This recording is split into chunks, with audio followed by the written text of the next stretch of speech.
ರಾಜ್ಯದಲ್ಲಿ 1 ವರ್ಷ ಗುಟ್ಕಾ, ತಂಬಾಕು, ಪಾನ್ ಮಸಾಲ ನಿಷೇಧ ಆದೇಶವನ್ನ ವಾಪಸ್ ಪಡೆಯಲಾಗಿದೆ. ಆದೇಶ ಹಿಂಪಡೆಯಲು ಸಿಎಂ ಡಿಕೆ ಶಿವಕುಮಾರ್ ಸೂಚಿಸಿದ್ದಾರೆ.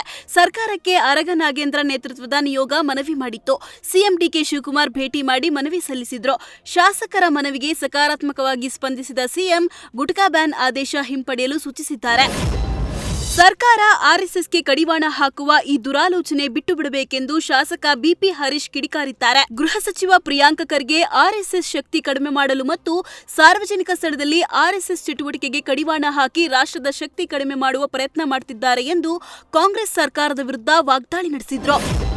ಪುತ್ರಿ ಐಶ್ವರ್ಯ ಮಹಿಳಾ ಎಸ್ಐಗೆ ಕಪಾಳ ಮೋಕ್ಷ ಮಾಡಿರೋ ವಿಚಾರವಾಗಿ ಬಿಜೆಪಿ ಶಾಸಕ ಸುರೇಶ್ ಗೌಡ ಪ್ರತಿಕ್ರಿಯೆ ಕೊಟ್ಟಿದ್ದಾರೆ. ಭೀಮನ ಅಮಾವಾಸ್ಯೆ ದಿನ ನನ್ನ ಮಗಳು ಉಕ್ಕಡಗಾತ್ರಿ ದೇವಸ್ಥಾನಕ್ಕೆ ಹೋಗಿದ್ರು. ಒಳಗೆ ಬಿಡುವಂತೆ ಕರ್ತವ್ಯದಲ್ಲಿದ್ದ ಎಸ್ಐಗೆ ಕೇಳಿದ್ದಾರೆ. ಕರ್ತವ್ಯದಲ್ಲಿದ್ದ ಅಧಿಕಾರಿ ಜೊತೆಗೆ ಮಾತಿಗೆ ಮಾತು ಬೆಳೆದು ನನ್ನ ಮಗಳು ಕಪಾಳಕ್ಕೆ ಹೊಡೆದಿದ್ದಾರೆ ಅಂತ ಮಾಧ್ಯಮಗಳಲ್ಲಿ ಬಂದಿದೆ. ಅವರ ಪರವಾಗಿ ನಾನು ಕ್ಷಮೆ ಕೇಳ್ತೇನೆ. ನನ್ನ ಮಗಳು ತಾಳ್ಮೆ ಕಳ್ಕೊಳ್ಬಾರ್ದಾಗಿತ್ತು. ಯಾರೇ ಆಗಲಿ ತಪ್ಪು ಮಾಡಿದ್ರೆ ಶಿಕ್ಷೆ ಆಗಬೇಕು ಎಂದು ಮಗಳ ಪರವಾಗಿ ಸುರೇಶ್ ಗೌಡ ಕ್ಷಮೆ ಕೇಳಿದ್ದಾರೆ. ಮಂಡ್ಯದ ಮದ್ದೂರಿನಲ್ಲಿ ಆಟೋ ಟ್ಯಾಕ್ಸಿ ನಿಲ್ದಾಣ ಕಾಮಗಾರಿಗೆ ಅಡ್ಡಿಪಡಿಸಿದ್ದಕ್ಕೆ ಜಿಲ್ಲಾಧಿಕಾರಿ ಕಚೇರಿ ಮುಂಭಾಗ ಆಟೋ ಚಾಲಕರು ಪ್ರತಿಭಟನೆ ಮಾಡಿದ್ದಾರೆ. ಮದ್ದೂರು ಸರ್ಕಾರಿ ಬಸ್ ನಿಲ್ದಾಣದಲ್ಲಿ ಪಕ್ಕದಲ್ಲಿ ಕೇಂದ್ರ ಸಚಿವ ಎಚ್ಡಿ ಕುಮಾರಸ್ವಾಮಿ ಸಂಸದರ ಪ್ರದೇಶಾಭಿವೃದ್ಧಿ ನಿಧಿ ಹಾಗೂ ಸಿಎಸ್ಆರ್ ಅನುದಾನದಲ್ಲಿ ಕಾಮಗಾರಿ ಆರಂಭವಾಗಿತ್ತು. ಆದರೆ ನಗರಸಭೆ ಅಧಿಕಾರಿಗಳು ಕಾಮಗಾರಿಗೆ ಅಡ್ಡಿಪಡಿಸಿದ ಸಾಮಗ್ರಿಗಳನ್ನು ವಶಕ್ಕೆ ಪಡೆದುಕೊಂಡಿದ್ದಾರೆ. ಕೇಂದ್ರ ಹಣಕಾಸು ಸಚಿವೆ ನಿರ್ಮಲಾ ಸೀತಾರಾಮನ್ ಮಾತನಾಡಿದ ಎಐ ವಿಡಿಯೋ ಲಿಂಕ್ ಒತ್ತಿ ವ್ಯಕ್ತಿಯೊಬ್ಬ ಲಕ್ಷಾಂತರ ರೂಪಾಯಿ ಕಳ್ಕೊಂಡಿದ್ದಾರೆ. 22,000 ರೂಪಾಯಿ ಹೂಡಿಕೆ ಮಾಡಿದರೆ ನಿಮಗೆ ಡಬಲ್ ಹಣ, ತ್ರಿಬಲ್ ಹಣ ಬರುತ್ತೆ ಅಂತ ವಿಡಿಯೋ ಕಾಲ್ ನೋಡಿದ ಹಾವೇರಿ ಮೂಲದ ವ್ಯಕ್ತಿ ಲಿಂಕ್ ಒತ್ತಿದ್ದಾನೆ. ಎಐ ವಿಡಿಯೋ ಟ್ರೆಂಡಿಂಗ್ ಟೆಲಿಗ್ರಾಮ್ ಲಿಂಕ್ಗೆ ಆರ್ಟಿಜಿಎಸ್ ಮತ್ತು ಐಎಂಪಿಎಸ್ ಮೂಲಕ 22 ಲಕ್ಷ ಹಣವನ್ನ ವಂಚಕರು ಹಾಕಿಸಿಕೊಂಡಿದ್ದಾರೆ. ಹಾವೇರಿ ಸೈಬರ್ ಕ್ರೈಂ ಪೊಲೀಸ್ ಠಾಣೆಯಲ್ಲಿ ದೂರು ದಾಖಲಾಗಿದೆ.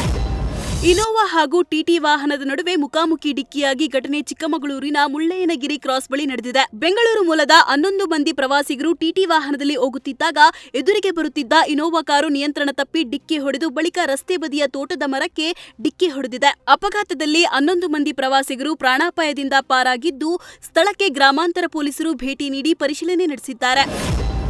ದಾವಣಗೆರೆ ಪೊಲೀಸರು ಭರ್ಜರಿ ಕಾರ್ಯಾಚರಣೆ ನಡೆಸಿ ಕುಖ್ಯಾತ ಇರಾನಿ ಗ್ಯಾಂಗಿನ 2 ಅಂತಾರಾಷ್ಟ್ರೀಯ ಕಳ್ಳರನ್ನ ಬಂಧಿಸಿದ್ದಾರೆ. ಆಂಧ್ರಪ್ರದೇಶದ ಅನಂತಪುರ ಮೂಲದ ಸಯ್ಯದ್ ಅಬ್ಬಾಸ್ ಹಾಗೂ ಹುಸೇನ್ ಬಾಷಾ ಎಂಬಾತರನ್ನ ಬಂಧಿಸಿದ್ದಾರೆ. ಜಗಳೂರು ತಾಲೂಕಿನ ಕಮಂಡಲಗೊಂದಿ ಗ್ರಾಮದಲ್ಲಿ ಗೀತಮ್ಮ ಎಂಬ ಮಹಿಳೆಯ ಅಂಗಡಿಯಲ್ಲಿ ಕುಳಿತಿದ್ದ ವೇಳೆ ಆರೋಪಿಗಳು ಗುಟ್ಕಾ ಖರೀದಿ ಮಾಡುವ ನೆಪದಲ್ಲಿ ಸರಕಳ್ಳತನ ಮಾಡಿ ಎಸ್ಕೇಪ್ ಆಗಿದ್ರು. ಪ್ರಕರಣ ದಾಖಲಿಸಿಕೊಂಡಿದ್ದ ಪೊಲೀಸರು ಆರೋಪಿಗಳನ್ನ ಬಂಧಿಸಿ 4 ಲಕ್ಷ ಮೌಲ್ಯದ 42 ಗ್ರಾಂ ಬಂಗಾರದ ಮಾಂಗಲ್ಯ ಸರ ವಶಕ್ಕೆ ಪಡೆದಿದ್ದಾರೆ.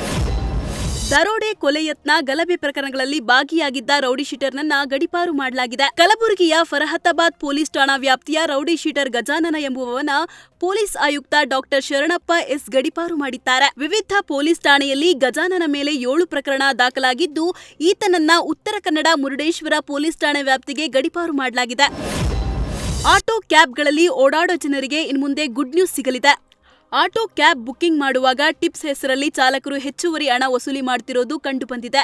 ಕೇವಲ ಟಿಪ್ಸ್ ಕೊಟ್ಟರೆ ಮಾತ್ರ ಬೇಗ ಬುಕ್ಕಿಂಗ್ ಮಾಡ್ತಾರೆ. ಆದ್ರೆ ಟಿಪ್ಸ್ ಕೊಡಲಿಲ್ಲ ಅಂದ್ರೆ ಬುಕ್ಕಿಂಗ್ ನಿರಾಕರಿಸುತ್ತಾರೆ. ಪ್ರಯಾಣಿಕರಿಂದ ಟಿಪ್ಸ್ ತೆಗೆದುಕೊಳ್ಳುವಂತಿಲ್ಲ ಅಂತ ಕೇಂದ್ರ ಸಾರಿಗೆ ಇಲಾಖೆ ಸೂಚನೆ ನೀಡಿದೆ.